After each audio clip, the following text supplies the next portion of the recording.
All right, guys, so now we're going to get into a really important part of ES6, and that's arrow functions or fat arrow functions.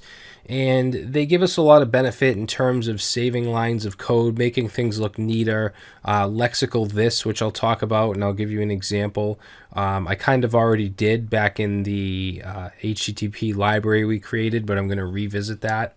So let's start off by just creating a couple simple arrow functions. So I just have my index.html here, and it's just a blank page. We just have an h1. We're linking the app.js file. So let's open up app.js, and let's first just create a regular function expression. So I'm going to say const, we'll call this say hello, and we'll set it to a function. Okay, nothing new, and we're just going to console.log, and we're going to log the text hello. All right, and then we'll just go down here and we'll say hello, and we'll save and run, and we just get hello. So this is nothing new. We've seen this already. So let's turn this into an arrow function. So what I'm going to do is copy this and show you the steps to convert it into an arrow function. And there's basically only two in this situation. So first of all, you don't want the function keyword. Get rid of that. So you're just left with these parentheses, and then in the middle of the parentheses and the opening curly brace, you want to put an arrow, which is an equal sign and a greater than sign. All right, so now if we go ahead and comment this out and save, we get hello. Okay, same thing. Now we can make this even more compact since the function body is only one line. So for instance, we can say const say hello, set it to an arrow, and then instead of opening a code block or curly braces, we can simply say console.log hello. All right, so if I comment this out and save, it still works. So I'll put a comment here and we'll say one line function does not need braces. Okay, same thing with return. If we want to return something, so let's say const say hello, and then let's say we want to return a string of hello. Now, if I were to comment this out and run it, we're not going to get anything because we're just returning this. We're not console logging it. So down here, we would actually have to console.log the actual function to do that. All right, but this is much simpler than doing say hello equals function, opening up a set of curly braces and using the return keyword and then hello. All right, so if I comment this out, that's going to do the same thing. So we'll say one line returns. Now where you can get, actually let me just put a comment here, we'll say same as above. Now where you can run into trouble is when you're returning an object literal. All right, so if I were to take this, instead of returning hello, let's say we wanted to return an object literal with message hello, like that. So if we save that, we're going to get undefined because basically it's looking at this as the function body instead of an object literal. So to fix this, all you have to do is wrap this in parentheses. If we save that now, you'll see it'll actually log the object. All right, so let's say return object. So what if we have parameters? So const say hello equals arrow. Okay, and let's go in here and let's say that this takes in a name, and then we want to console log.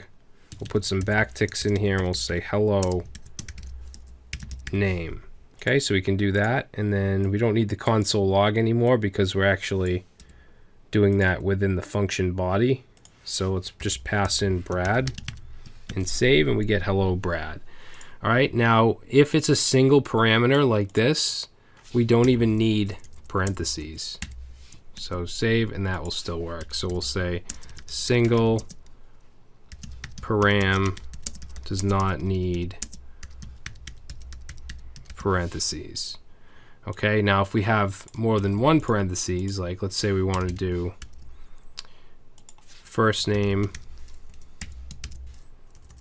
comma, last name, and then say hello, first name. Actually, we'll put the last name in there as well. Okay, so if we do that, you'll see there's an error in VS Code already. And if I were to pass in, we need quotes here. So save, and we get an error because if there's more than one parameter, then they need to be wrapped in parentheses like that. And now we save. We just need to comment this out. Save, and we get hello Brad Traversy. And just to show you again, if I remove those parentheses and we try that, we get an error. Okay, missing initializer and const. Even if we put let, still not going to work. Unexpected token. So just make sure if you have more than one parameter or argument that you use your parentheses. So we'll say multiple params need parentheses. Now we can also use arrow functions as callbacks. So for instance, let's create an array of users. So we'll say Nathan, John, William, and let's say we want to use the map function. So I'm going to say const name lengths equals, and let's say users dot map, and then that takes in a function. Okay, we'll pass in user. Actually, let's pass in name, and then we're going to return name dot length. All right, and then we'll go down here and we'll console.log name lengths. And we get an array of 6, 4, and 7. So that's the length of each one of these users. All right, and that's what map is used for, is to map different things, and it returns an array of something different, such as the length in this case. Now, we could make this a little shorter by using an arrow function. So instead of passing in function here, we could go like this. Just a simple arrow, and we'll go ahead and comment this one out. Okay, we get the same thing. Okay, so that is shorter. And then let's do shortest. So instead of doing that, we could do const name length equals users.map, and then in here we'll just say name, not console.log. We want to return name.length. All right, we'll go ahead and comment that out and save, and we get the same thing. All right, so this is much easier and cleaner than having to do this or even this. So now I just want to jump into the fetch example that we did in the last video and show you how we can clean that up with arrow functions. All right, guys, so this is the fetch example. So right here we say .then instead of just doing function res return res.text, what we could do is take that out completely and just do then res and then return res.json like that. All right, and then for this part, we can take out the function. Actually, all we have to do is say data and go like that. Okay, and then for the catch, we can take that out. So we can say catch, and we'll just put in, we don't even need parentheses since it's just one parameter, and we'll say console.log error. All right, so let's save that and click Get Text. Unexpected T in JSON. Let's see what I do here.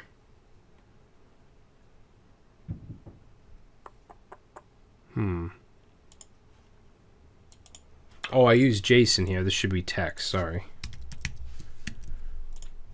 And there we go. So that looks much cleaner. Let's do the same thing down here. Instead of function res return JSON, we can simply do res arrow res.json.